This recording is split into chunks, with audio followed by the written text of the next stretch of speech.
Hey guys, Infidel1258 here. Today I want to get into another comment from the comment section. If you have comments or questions that you ever want to leave on my channel on any video on any topic, and if I find that there's some meat on the bones to get into with you, I'm going to create a video out of that to one of the people who have either created content with me by dropping comments or who supported this channel financially over the last, I think, 3-4 months. So keep dropping comments, and shout out to the commenter in this one. This one's kind of more salt, a little bit of like a frustration with me about me being positive on Splinterlands. We'll read the comment here in a minute. Why I walk in confidence within Splinterlands, but then two, whether or not I'm trying to sell anything, because that seems to be the tone of this. Am I selling something to you in the context of Splinterlands, or am I just documenting what I'm seeing and sharing my joy? Let's get into that. But before we do, I gotta let you know about SPLINTERCOACH.com. This is a sale. These guys are great. They've created an app that will track you within Splinterlands and tell you how you're doing, when you're winning, when you're losing. For $5 a month, you can track your own data, which is fun to look at, but also is a tool that's going to help you. And I think there's opportunity to extract more reward for your time and attention in Splinterlands. If you value your rewards in Splinterlands, tools like SPLINTERCOACH are worth your time and attention, are worth $5 a month. So check them out. SPLINTERCOACH.com. Okay, so I got a comment today on, this is like 2 of these videos in a row where it's like addressing a comment where there's a bit of saltiness, and I don't usually like to focus on this because I don't want to be, I do not want to be argumentative with the community. In fact, I want to reflect what you guys are sharing, because I think there's something important to understand when we understand what the mindset and the sentiment is of our game and our community. And when we see a lot of comments that are being negative, I think that tells us something about maybe where we're at in the cycle. And I'm a firm believer that Splinterlands is a part of the cryptocurrency space, and that because of SPS and DEC being so connected with really the blockchain cryptocurrency space, we're going to be tied to bull and bear market cycles within the Bitcoin ecosystem. And as a result, I have firm confidence that watching sentiment is important. Understanding when people are super bearish is important. And truly, when we reach a place, if we ever reach a place where there is a massive bull market for Splinterlands, recognizing the writing on the wall, the sentiment of how it'll never stop pumping, that will be the new tone at some point in the future. And I want you guys who watch this channel to recognize both the over negative as well as the over positive.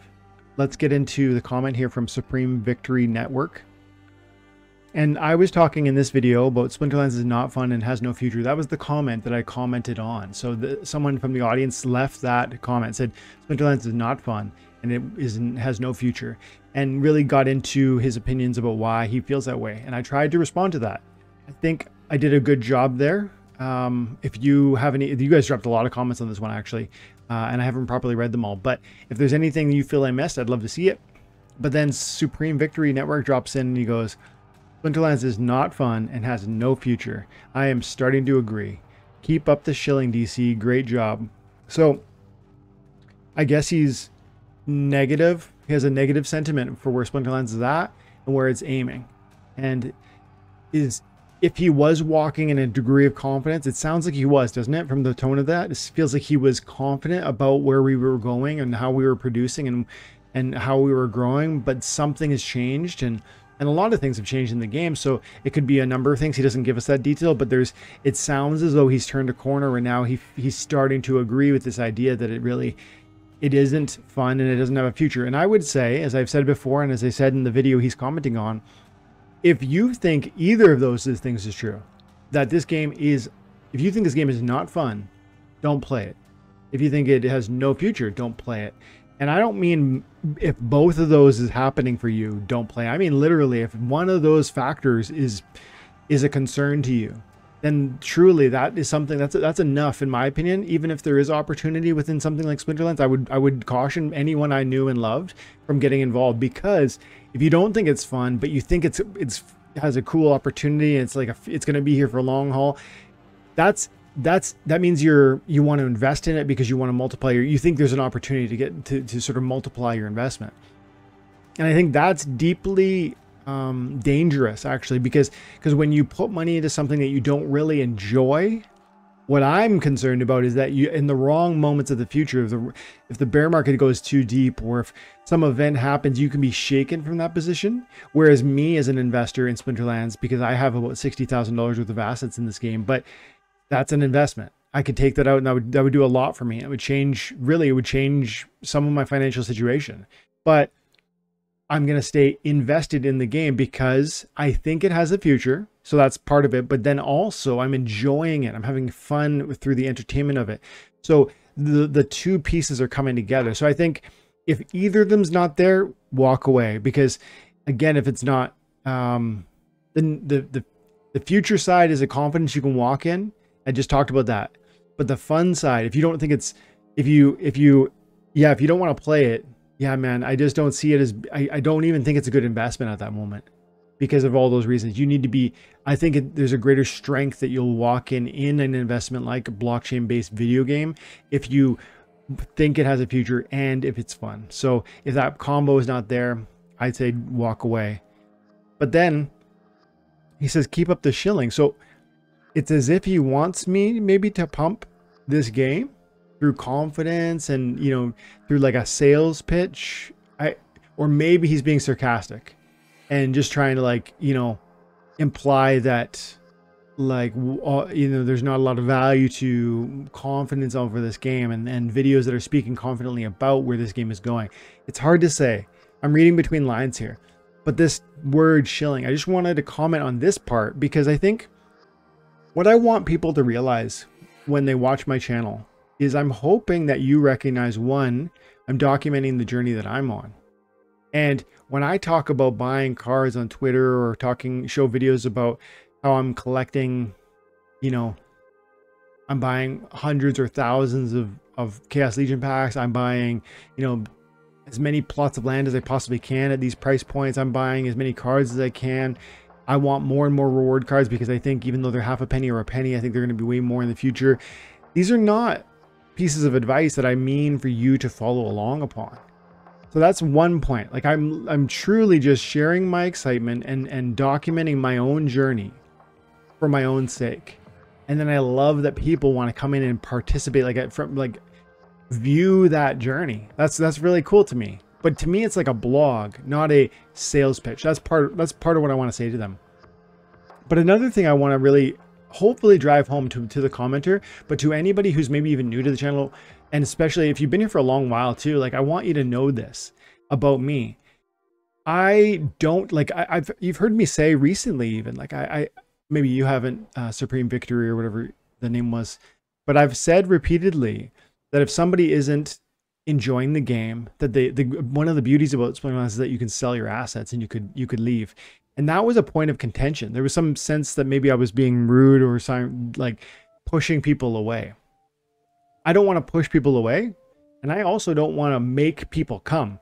I want to equip people with the tools so that they can make firm and logical decisions. They can find firm foundation and make logical decisions about how they're going to act in this revolutionary blockchain-based video game space. Splinterlands is part of that, but it's not the only part of that. You know, I play Golem Overlord, I play Splinter Forge, and I'm enjoying seeing some comments recently, by the way, about Splinter Forge. There's 3 or 4 or 5 comments I've seen noticed recently talking about how you're making a few dollars here or there playing that. That is brilliant stuff, guys. Keep dropping those comments because people don't take Splinter Forge seriously. And is it going to change your life overnight? No. But it's like a little icing on the cake when you already have those card assets and you can receive, you know, an additional bit of reward for the same resources. You already own the cards or you're already paying to rent them. Why not extract more value through one more mechanism? So keep sharing your little stories about, hey, $1 here or $2 there. I saw somebody was making 70,000 DC every, I think he said 2 weeks. That's a lot of money, man. That's theoretically $70 every 2 weeks playing Splinter Forge. Now he probably has a high deck. Maybe you get started early, so his heroes, you know, jacked up. I don't know the whole story. My point is, there's more to the blockchain-based video game space than just Splinterlands, but understanding that what I want to do is communicate that this is something different. Splinterlands, yes, but this revolution of NFT, card ownership, asset ownership within video games, this is different, and this is special, and this is revolutionary. And that's what if I'm shilling something, it's that idea. It's like, hey, pay attention. This is something different. This is actually a unique moment in history. I really believe that. I think in the future, all video games will incorporate some element of ownership because blockchain-based technology is going to introduce that element. And there's simply no reason why they shouldn't. Major triple league titles, developers are going to be reluctant to do this, to make this move in the short term, because NFT blockchain technology has a black eye because of bear markets and because of bad news coverage, etc. SEC is like suing everything that moves, and frankly, I think they're just out to sink the market so that certain interested parties can buy lower. But that's got to be almost a separate video. I'm saying what I'm trying to say is that this is such a unique moment, and part of the reason why it's not blown up yet, like I think it once will in the future, is that just simply the bad publicity it's been under. And yet it's so logically connected to any video game. Any video game you could tell me about would be awesome to have this, whether it was you could earn NFT skins, you could earn NFT weapons, you could earn NFT, upgrades or heroes or sidekicks or, cryptocurrency for participating. There's so many ways that this could be wrapped into your gaming experience, and one day will, that paying attention now to what we're doing in Splinterlands and Splinterforge and other games like Golem Overlord is going to give you this unique vision for the beginning of this change, for the beginning of this revolution. So I'm documenting what I'm doing. I'm sharing my love and interest. I am communicating with a community who is interested in the thing I'm interested in, which is so important to me, by the way. I don't have enough of this in my real life. So then when I come to this and I engage with the comments with you guys and I create these videos daily, it's really cool that I can communicate. Or I go to Vegas for Splinterfest and I meet 500, 600, 1,000 people that are there to love the same thing I love. So this is a journal, this is a blog, this is my personal story. And then if I'm shilling anything, it's really the revolutionary element of blockchain-based video games. And more than that, let's finish right here. I feel as though I've always said, and if I haven't said this clearly enough, let's say it one more time before we end the video. Everything about this game and the way and this space and the quote unquote revolution that I just talked about, I try to bring it from a logical standpoint, speaking about, fundamental considerations that you can actually weigh for yourself. Like, do you think it's valuable that a game would give away to its players NFTs that are theirs to own or rent or sell? Do you think that would attract new players? Do you think there's anything that would be bad about that for the developer? I think in the early ongoing, the only argument you can make is the developer has a cornerstone, like, EA Sports has a cornerstone. Why would they want to give any sort of ownership to the player? And you might think that's a bad thing in the beginning, but that's a short-sighted viewpoint because you're not acknowledging that changing the reward structure of a game and taking it from just fun. It can be fun, that's great, but take it from just fun to now fun and rewarding, and watch what happens to your player base. And as that stigma, as that black eye of NFT and blockchain go away, because I think that's the future to come. If you think so too, then you can test these comments. You can test this theory almost for yourself right now. Work it out and see if you agree or disagree. Are we going to become more and more blockchain friendly or not? Is it interesting that you can own assets in a game or not? Do you think you would attract more players to an awesome game if it was both fun and rewarding or not? These are questions that I think if you wrestle with, you begin to recognize that the main address that I'm trying to make with this, almost the thesis of this channel, is that your time and attention is worth something. And applications that you use daily understand this. Facebook, Instagram, Google, they understand this. They monetize you in different ways. Brave browser, they understand this. Do you understand that? Splinterlands is rewarding you for your time and attention. And new games in the future will too, because this mechanism makes sense. Introducing a financial reward to a player base that already loves the game is so amazingly logical, especially when blockchain allows that to happen in a trustless way without even a financial outlet from the team. They don't need to give you gold bars or US dollar currency. They give you, you know, COD points, and those can be, you know, NFTs on a blockchain. And you know what I mean? Like, there's no skin off their back. There's no difficulty or, you know, setup cost or etc. It's just literally free to them, and it's a benefit to their players. So this to me is happening, and I want to document the beginning of this transformation to what video games even are. And so, yeah, I don't think shilling is what I'm doing.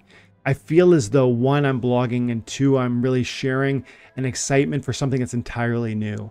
And I don't believe most people get that.